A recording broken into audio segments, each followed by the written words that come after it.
Shouldn't Hurt Like This is the song that I wrote specifically for Not Unclean. In the style of the record, it was the first song that I wrote with my Casio with the fake drums going and my fake keyboard sound, and I really wanted to write a song that sounded like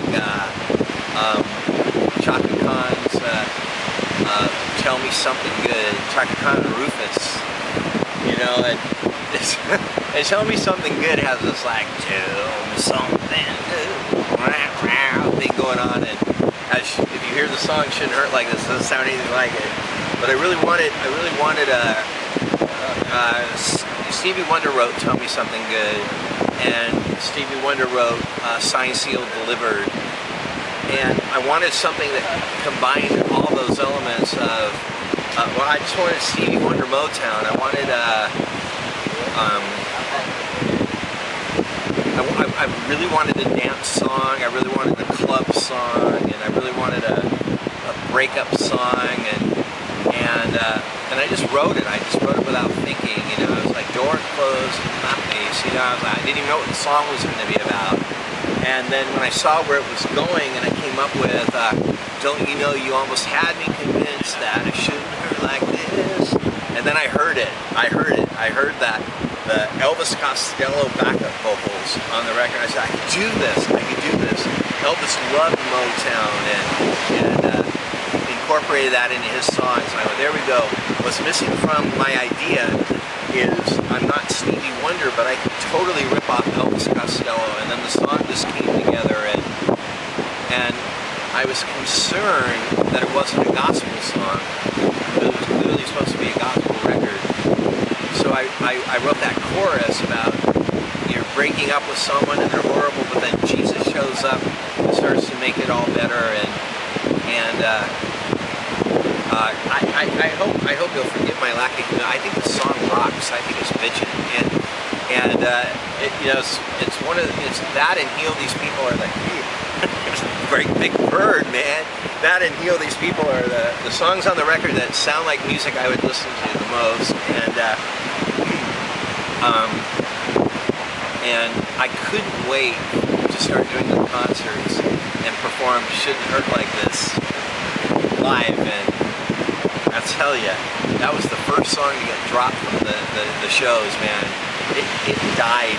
It didn't even die a violent death. It died an insignificant, no one knew you were alive kind of death. It just showed up DOA.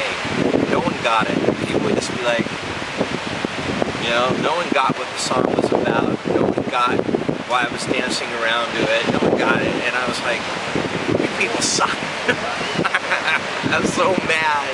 Because I was like, this, you know, I only have a couple good rockers on the record, and, you know, I was a newbie, so it's not like I had like a huge amount of material that was going to be a resource for me in shows.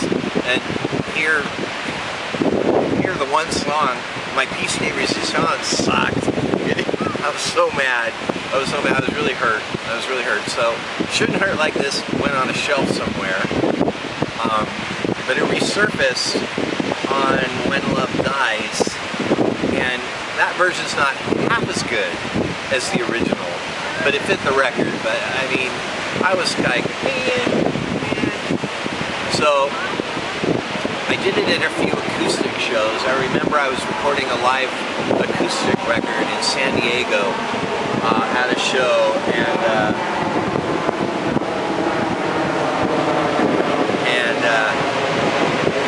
I played that song as the opening song, and you never want the opening song when you're recording a live record to be a song you expect on the record.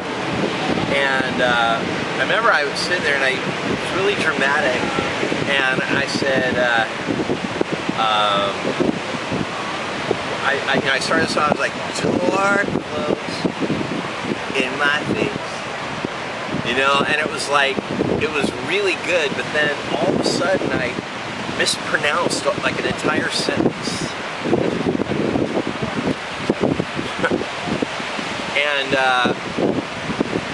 I said words that weren't even real words. I don't know how they came out weird, but there was no noise around me. There was no way to edit. There was no way to fix it. And I said, screw it, no live record. And just did a show and ignored the fact that we were recording because that song was cursed. It was cursed. I love that song, and it's available for free download on my website. And I just don't expect me to ever sing it live again. But it's a good studio song. Desire. I wrote Desire when I was, I don't want to say how old I was. I was like 20, I think, when I wrote Desire. And I wrote it for a young lady who, well, I ended up marrying for a whole minute. And she was an amazing musician. She is an amazing musician. And she's a beautiful woman of God who loved Jesus, who wanted so bad to minister for the Lord with music, and had a rocky time and just really was struggling with wondering why God wasn't, you know, coming through on her dreams, basically, and never any disrespect to God about it. And I just remember one night I was praying for her and I was helpless and I couldn't think or say anything that would help. And so I wrote the song Desire, and you know, Jesus gave you your desires and now He plans to fulfill it. Jesus started your heart's fire. He knows He has it, won't kill it, you know. And I wrote the song for her, and I remember playing it for her, and she went on to be very successful in Christian music.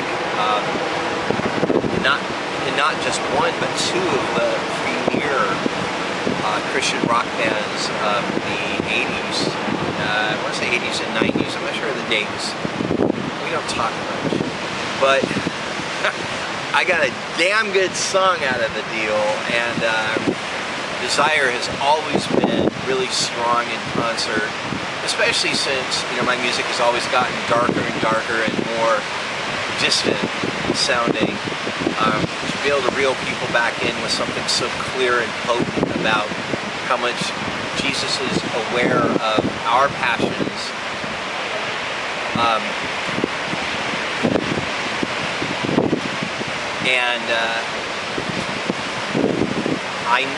I had someone recently write me and say, maybe you wrote that song about yourself too, and I think there was self-prophesying, because God really did give me my desire, and it took a really long time. But, you know, to be able to minister in music and to create everything around it, the persona, the costuming, the movement, the acting involved, the staging involved, to do everything, you know, to utilize everything I've worked for my whole life, everything I've trained for, and then to be able to preach at every show and utilize, you know, 29 years of Bible study. Jesus gave me my desires, and then He fulfilled them, that's for sure. And I think that's why the song rings so true when I perform it, because I think I'm testifying about myself, and I think if it's true for me, then it's got to be true for everybody else. Then that's God's plan. And I do believe that God intends on taking everything that He's put in us, everything we love, and everything He's given us gifts in, and just put them all together into some kind of Jesus souffle that's delicious and amazing for everybody, or at least a hell of a lot of fun.